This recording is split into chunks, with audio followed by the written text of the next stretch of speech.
Saludos gente, bienvenidos a Uno de Dos. Yo soy uno y el que no veis es dos. Lo sé, no me lo digáis. Ahora mismo todos debéis estar como locos preguntándoos qué diablos acaba de pasar, ¿verdad? Ya en su día nadie fue capaz de ver venir un plot twist tan impresionante. Y es que de alguna manera el pasado, presente y futuro de la obra se entremezclan. Claramente con esto la trama se ha complicado todavía más, pero todos tranquilos porque como sabéis, aquí vamos a explicarlo todo a detalle. Os prometo que en realidad no es tan complejo como parece. Quizás sí, bueno, no lo sé. Lo que seguro que sí es complejo es la habilidad que tiene Isayama para enlazar conceptos y escenas de la actualidad con el principio de la obra. Asusta mucho comprobar lo claro que lo tenía todo desde un inicio. Y en caso de no ser así, pues al menos ha sabido hilarlo de maravilla. Maldito genio. Aparte, me veo en la obligación de aplaudir ante el trabajo realizado por el estudio de animación. Muchas gracias, Mappa, por incluso mejorar algunos paneles del manga. Capítulo de 10, gente. Pero esperad un momento porque antes de empezar con el análisis me gustaría aclarar una cosa. Mirad, en el vídeo anterior yo dije esto de aquí. Al final resultaba que los que estaban atados al pacto de renuncia que instauró Karl Fritz eran solamente sus descendientes directos. Por lo visto, el hecho de que Zeke no tuviera lazos de sangre con ellos fue lo que hizo posible anular el pacto. Pues bien, ahora os pido que borréis todo eso de vuestra mente. Lo que dice el barbudo es que él llegó a los caminos sin haber sido tentado previamente por la ideología de Karl Fritz y es por ello que logró anular el efecto del voto de renuncia. Recordemos que el voto de renuncia fue un bloqueo que Karl Fritz aplicó sobre el titán fundador, el cual estaba en posesión de Eren, de modo que al haber accedido a los caminos a través de él, Zeke nunca fue afectado por el voto directamente. Si hacéis memoria, recordaréis que Uri Fritz estaba totalmente en contra de los ideales del primer rey de los muros. Él quería destruir a los titanes puros que merodeaban por Paradis, pero lamentablemente su mentalidad sufrió una reescritura tan pronto como heredó el titán fundador. Su voluntad fue completamente anulada y sustituida por la del primer rey. Y a Frida le ocurrió exactamente lo mismo. Imaginemos por un momento que Zeke hubiese querido devorar a Eren para poder usar el poder del fundador por sí mismo. Como en un principio el único requisito era el de tener sangre real, pues probablemente este podría haber accedido a los caminos sin ningún problema. Pero eso sería todo. Justo como en el caso de Uri y Frida, la voluntad de Zeke también sucumbiría al voto de renuncia. Se le pondrían los ojitos morados y dejaría de ser él mismo.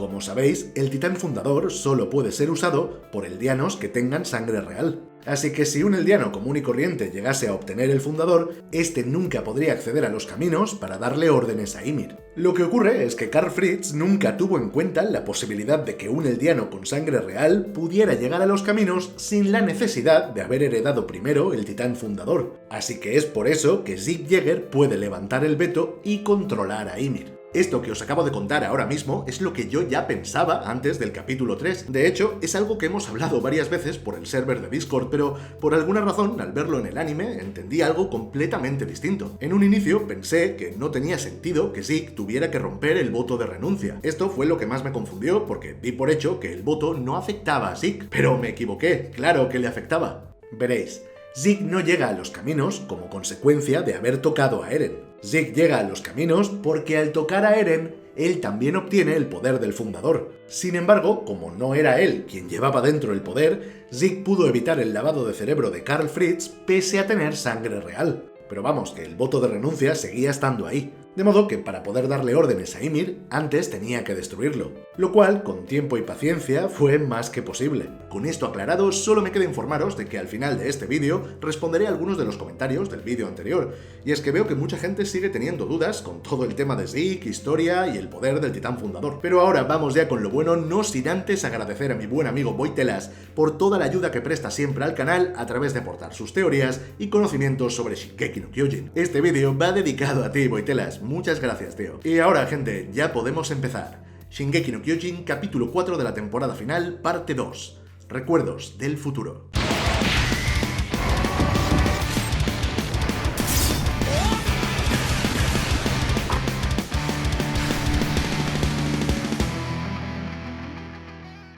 Valiéndose del poder del fundador, Zeke emprende un viaje por las memorias de Grisha con el objetivo de abrirle los ojos a su hermano.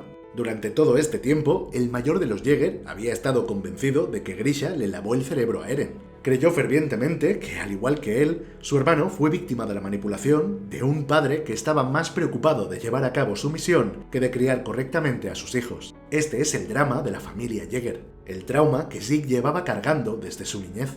Para él, su padre no era más que un monstruo, y por ello lo juzgó como si el hombre no tuviese sentimientos, como si no tuviese corazón. Ciertamente, Grisha se equivocó con Zeke, sus metas lo cegaron hasta el punto de obsesionarse, y aquella obsesión lo llevó a usar a su hijo como una simple herramienta. Sin embargo, la imagen que Zeke tenía de Grisha era totalmente errónea. Lleno de resentimiento, Zeke repudia el comportamiento de su padre. Sufre al comprobar cómo el hombre cuyos actos sentenciaron a su esposa y sus compañeros disfrutaba alegremente de una nueva vida. ¿Cómo había sido capaz de dejar el pasado atrás tan fácilmente? ¿Acaso no tenía remordimientos? ¿Cómo podía estar junto a otra mujer sabiendo que Daina vagaba por Paradis convertida en titán? Pero sobre todo, ¿cómo se atrevió a tener otro hijo? Aquellas preguntas se clavan en lo más hondo del corazón de Zeke. Se siente decepcionado, sustituido. Busca desesperadamente entre incontables memorias, esperando encontrar al padre egoísta y manipulador que recordaba. Pero cuando al fin cree encontrarlo, se da de bruces con una inesperada realidad. En efecto, Grisha no olvidó cuál era su misión. Él siguió a rajatabla las instrucciones que le marcó Kruger. Heredó el titán de ataque, formó una familia para tener una coartada y se valió de sus conocimientos médicos para averiguar el paradero de la familia real. Tomó un camino lleno de riesgos que bien podría haber puesto en peligro la vida de Carla y Eren, y pese a ello siguió adelante. En este punto, Eren finge admitir la manipulación de Grisha de una forma algo torpe, supongo que para detener a Zeke y salir de los recuerdos, aunque probablemente solo estuviera poniéndolo a prueba. Ya llegaremos a eso más tarde. Volviendo a Grisha, este logró sortear la seguridad encabezada por Kenny Ackerman y localizó la guarida de los Fritz. Pero algo no encajaba, aquello todavía no debía ocurrir. Grisha no asesinó a la familia real aquel día. Y es que efectivamente, pese a encontrarse a las puertas de cumplir su meta, Grisha se detiene. Después de todo lo que tuvo que hacer para llegar hasta ahí, lo tira todo por la borda y vuelve con su familia. Y la razón era evidente. Grisha no quería repetir los errores del pasado. No deseaba volver a poner su misión por delante de la vida de sus seres queridos. Grisha Jäger tuvo una vida repleta de decisiones difíciles. Sus pasos siempre lo llevaron a sacrificar algo importante. Al contrario de lo que Zeke creía, Grisha vivió constantemente atormentado por sus actos. La traición de su primogénito fue lo que le hizo comprender su pecado. Sin pretenderlo, Grisha acabó destruyendo todo lo que amaba. Su propósito era noble, claro. Liberar a su pueblo era sin duda alguna una causa justa, pero toda lucha trae pérdidas consigo. Grisha tuvo que perder cuanto tuvo para poder aprender aquella lección. Seguir adelante sería como repetir el pasado. No era solamente una cuestión de agallas. Era una cuestión de responsabilidad. Grisha no podía permitirse volver a fallarle a su familia. No otra vez.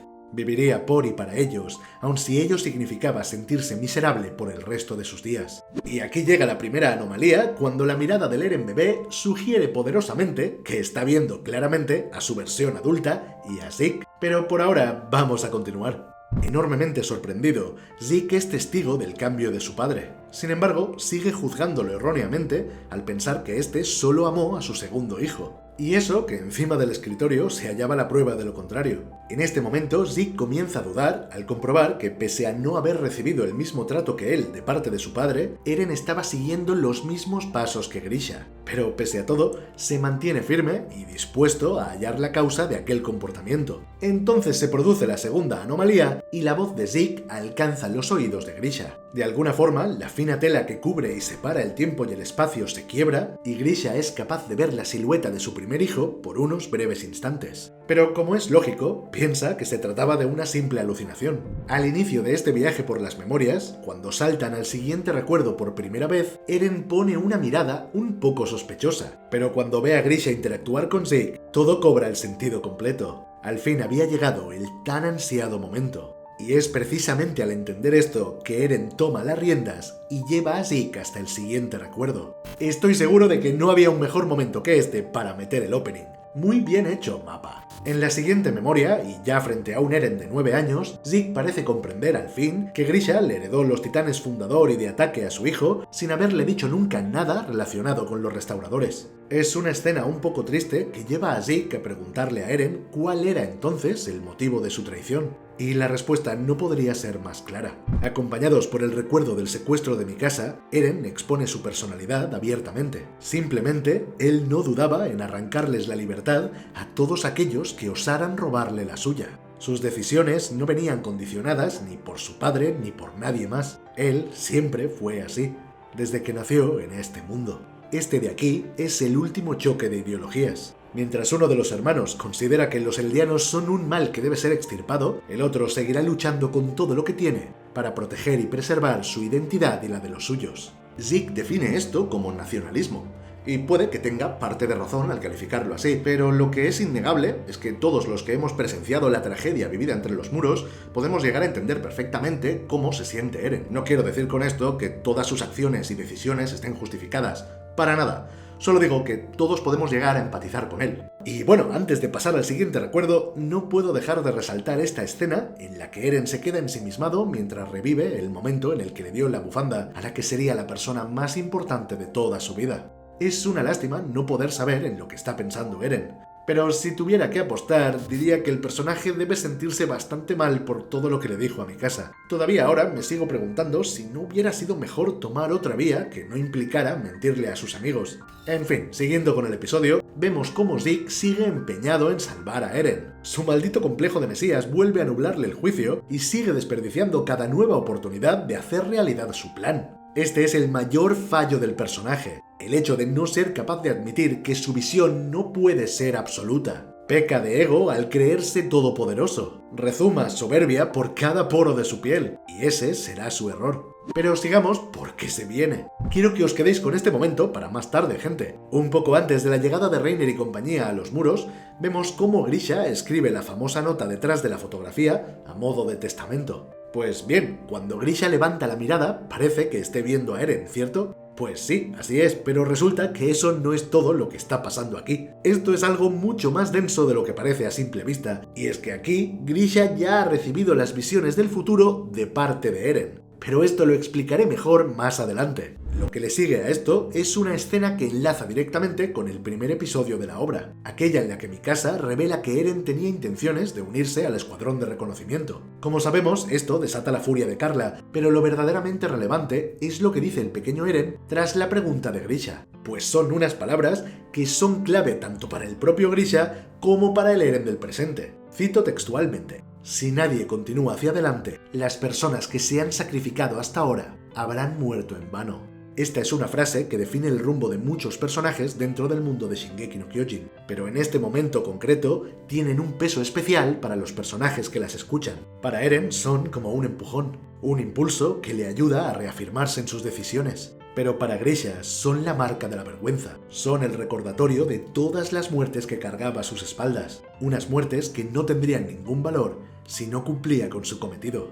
Antes de marcharse, Grisha nos deja con una frase muy oportuna cuando Carla le pide que haga algo para que el pequeño Eren cambie de idea al respecto de unirse al escuadrón. Y digo que es oportuna porque Zeke debería aplicársela. Dice así: "Las personas no son seres a los que nadie deba intentar convencer". ¿Lo vas pillando ya, Zeke? Y bueno, lo que se viene ahora, gente. Maldito Isayama. ¿Cómo le gusta jugar con la percepción? Este de aquí fue el plano de la llave que nosotros pudimos ver en el primer capítulo. La gracia reside en que en aquel momento la cara de Grisha nunca se mostró, pero ahora sí que se muestra, y se ve perfectamente cómo mira al Eren del presente mientras le dice al del pasado que a su vuelta le enseñará lo que hay en el sótano. Y de nuevo esa cara, esa expresión que no tenía antes y que lo acompaña hasta la guarida de los Fritz. Y es que, ¿por qué volver allí si Grisha ya había tomado la decisión de no poner en riesgo a su familia? Pues porque el Eren del futuro así lo quería.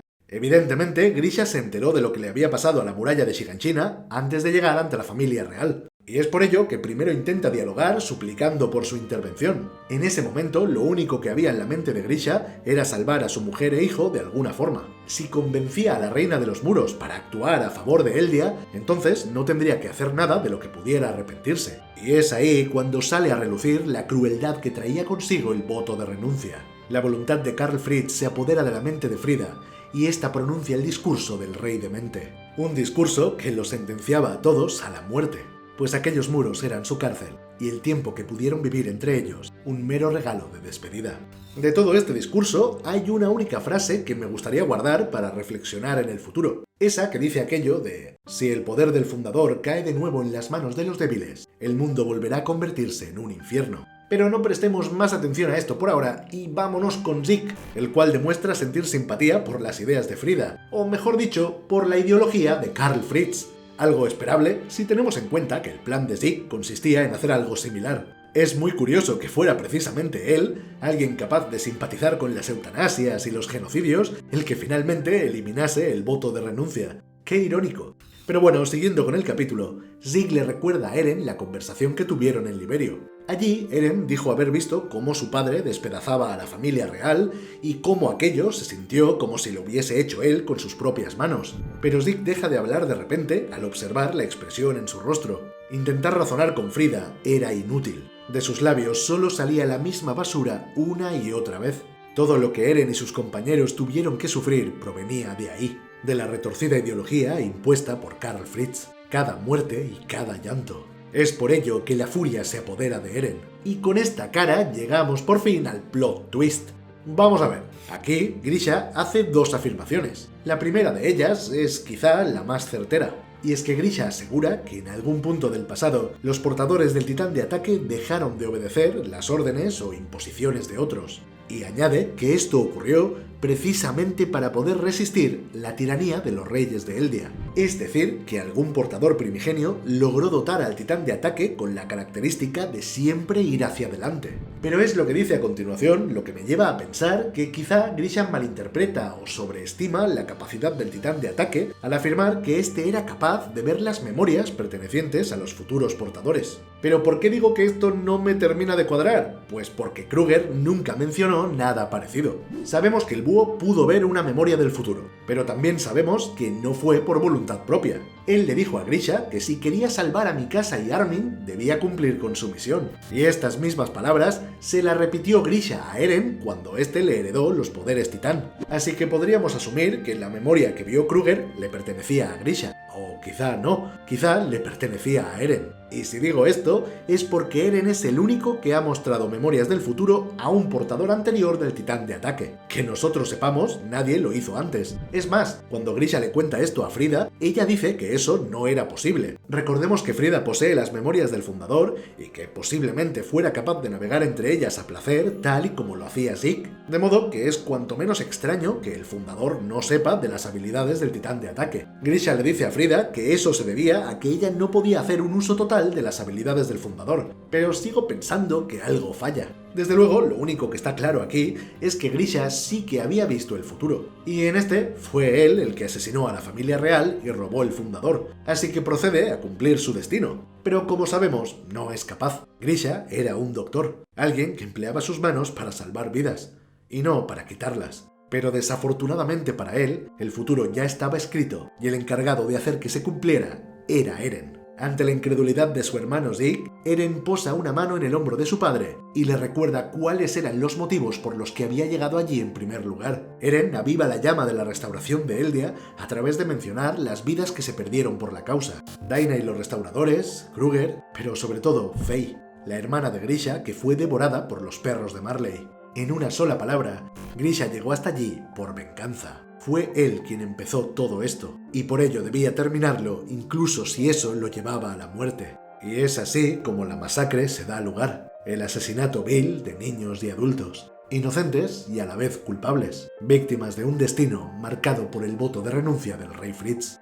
Entonces vemos una imagen que nos revela cuándo fue que empezó todo. La expresión facial de Eren cambia de una de rabia a una de verdadera tristeza. Con esto llegamos a la última sorpresa. Grisha abandona el lugar inmerso en un éxtasis producido por la locura. Grita y llora mientras es asediado por un enorme torrente de remordimientos. Y tras tirarse al suelo, clama al cielo unas palabras que arrojan luz sobre todo lo ocurrido. Grisha le habla a Eren, pero no al Eren del presente, sino al Eren que le obligó a matarlos a todos excepto al padre, Rod Reis o Fritz. Y le pregunta si ya estaba contento. Le pregunta si realmente Eldia se salvaría gracias a aquello. Y es aquí cuando nosotros nos detenemos. Vale. Antes de ver lo último del capítulo, es absolutamente necesario que nos demos el tiempo de unir todas las piezas, así que os quiero a todos muy atentos. Bien, lo primero es aclarar que en Shingeki no Kyojin no existen diferentes líneas de tiempo, así como suena. Sé que hay mucha gente que afirma lo contrario, y también sé que van a salir millones de teorías al respecto, más las que ya existen, pero hacedme caso, gente, confiad en mí. En Shingeki no Kyojin no hay distintas líneas de tiempo, así como tampoco hay distintos Eren repartidos por el mundo. Eren solo hay uno y solo existe una única línea temporal. Teniendo claro este punto, ahora toca entender bien el fenómeno que se ha dado lugar aquí. Todo lo que ha ocurrido aquí se debe a que Isayama ha implementado en su obra una especie de principio físico teórico que a muchos os será familiar si habéis visto, por ejemplo, la película de Interestelar. Bien, lo que propone esta teoría es que el tiempo no viaja siempre en línea recta. Nosotros siempre interpretamos que el tiempo tiene un orden concreto. Primero está el pasado, luego viene el presente y después está el futuro, ¿verdad? Pues cabe la posibilidad de que esto sea solo nuestra percepción. Seguro que la mayoría de vosotros habéis oído alguna vez eso de que el tiempo es relativo, ¿no? Pues esto mismo es lo que plantea Shingeki. En la serie son los hechos futuros los que determinan los eventos que suceden en el pasado. Ya sé que parece una tremenda fumada, y en cierta manera lo es, pero tiene una base científica y es bastante interesante a la par que plausible. Todo esto dio comienzo durante la ceremonia de coronación de Historia. Cuando Eren estuvo en la Cueva de Cristal, este recibió las memorias de su padre masacrando a la familia real cuando Historia y Rod Reis posaron sus manos en su espalda. Y a partir de ese momento fue que todas las memorias de Grisha y Kruger empezaron a desbloquearse.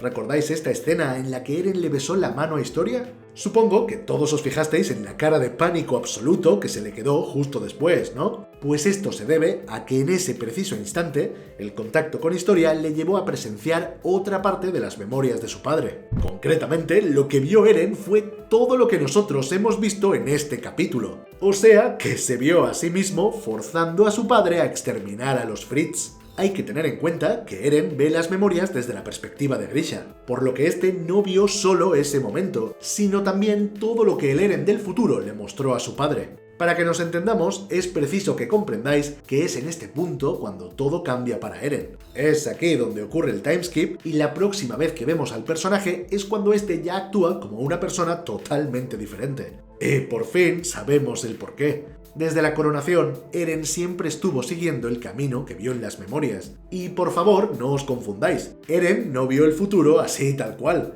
Eren solo visitó las memorias de su padre. Lo que pasa es que él no se imaginaba que allí se encontraría con una versión futura de sí mismo. Y es que, como os he explicado antes, en esta obra el tiempo no sigue las normas convencionales. Pasado, presente y futuro ocurren al mismo tiempo. Lo que Eren sabía es que de alguna forma llegaría a los caminos junto a Zeke y que una vez allí tendría que motivar a Grisha para que éste obtuviese el titán fundador. Pensad que este futuro era inevitable porque para que Eren tuviera el fundador era completamente necesario que Grisha lo hubiera tenido primero. Como veis, esto plantea que en Shingeki no Kyojin el futuro no puede cambiarse. Al contrario de lo que mucha gente piensa, Eren no vio todo lo que iba a pasar. Solo vio lo que acabamos de ver nosotros, así que todo lo que hizo para llegar hasta este momento fue pura improvisación.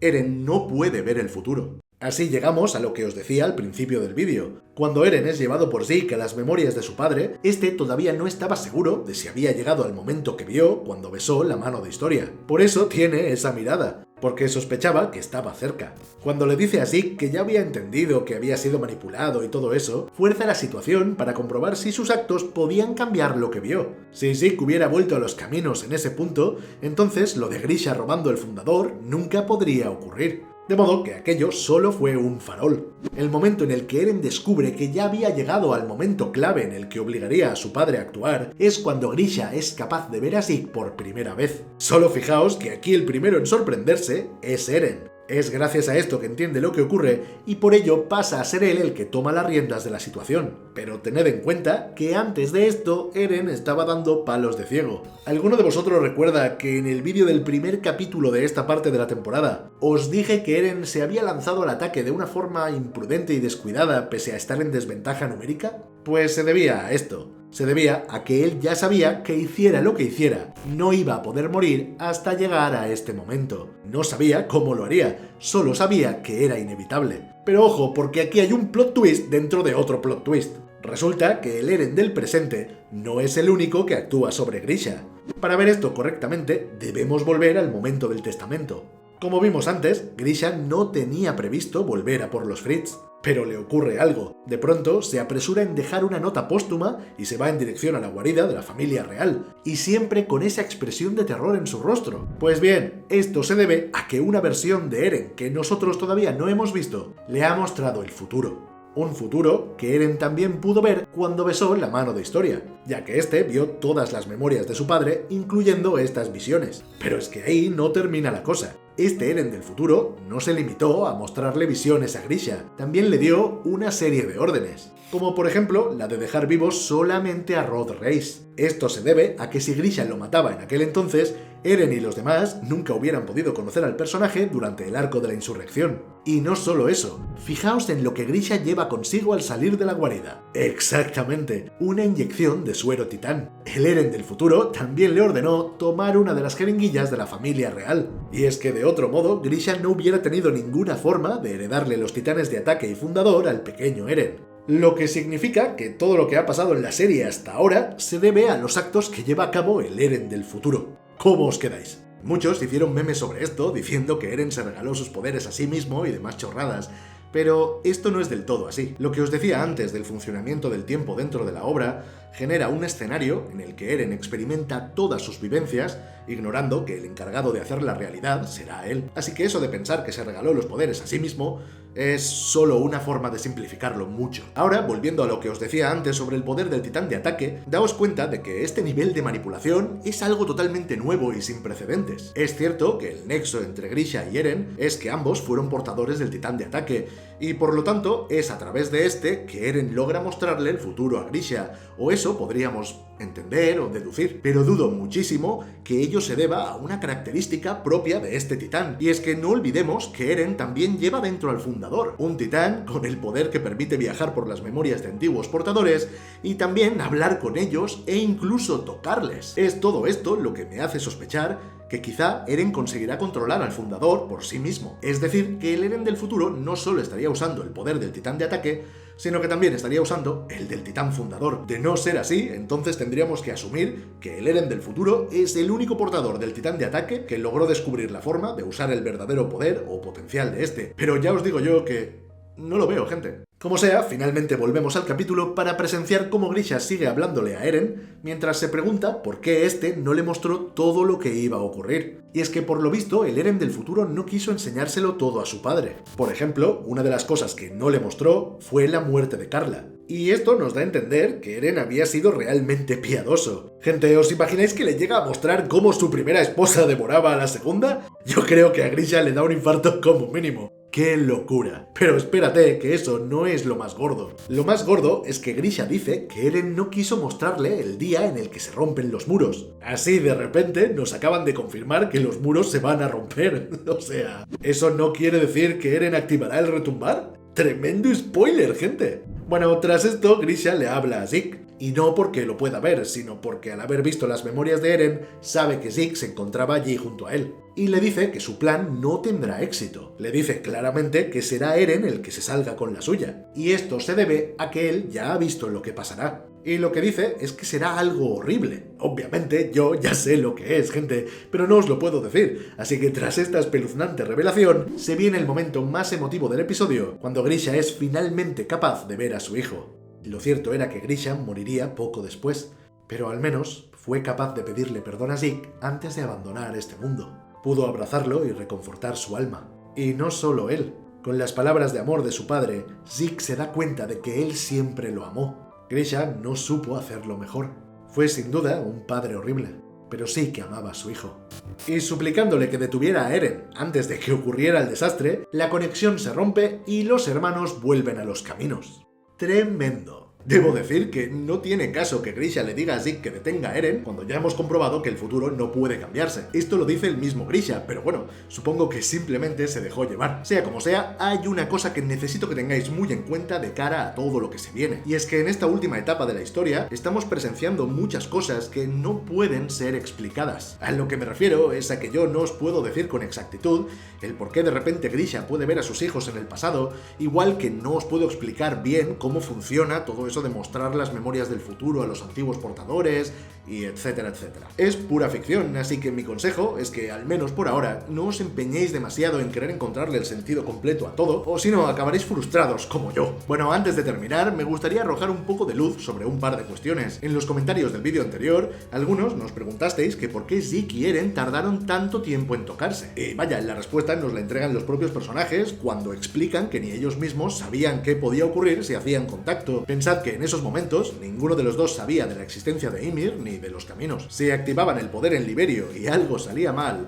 todo el ejército de Marley se les hubiera echado encima, titanes cambiantes y puros incluidos. Así que, bien pensado, era una pésima idea correr el riesgo, pero hay más. Una parte del plan era la de llevar a cabo el retumbar, y para ello era necesario sacar a los titanes de dentro de los muros, así que, como veis, el plan debía llevarse a cabo en Paradis, sí o sí. Y ahora toca lo de historia. Muchos seguís confundidos con todo esto de la sangre real, y por eso preguntáis si Eren pudo llevar a cabo su plan a través de tocar a Historia en lugar de tocar a Zeke. Y eso, gente, es algo que ya aclaré en la primera parte de la temporada final. La diferencia fundamental que existe entre Zeke e Historia es que Zeke es un titán cambiante, así que aunque ambos tengan sangre real, ese hecho por sí solo no es suficiente para acceder al poder del fundador. ¿No os acordáis de la conversación con Kiyomi? Toda aquella conversación giró en torno a decidir qué harían con Zeke. Fue de ahí de donde salió la idea de que Historia se lo comiera. Después de todo lo que había pasado, Paradis no podía permitirse confiar en Zeke así por las buenas. Tenía más sentido hacer que Historia heredase el titán bestia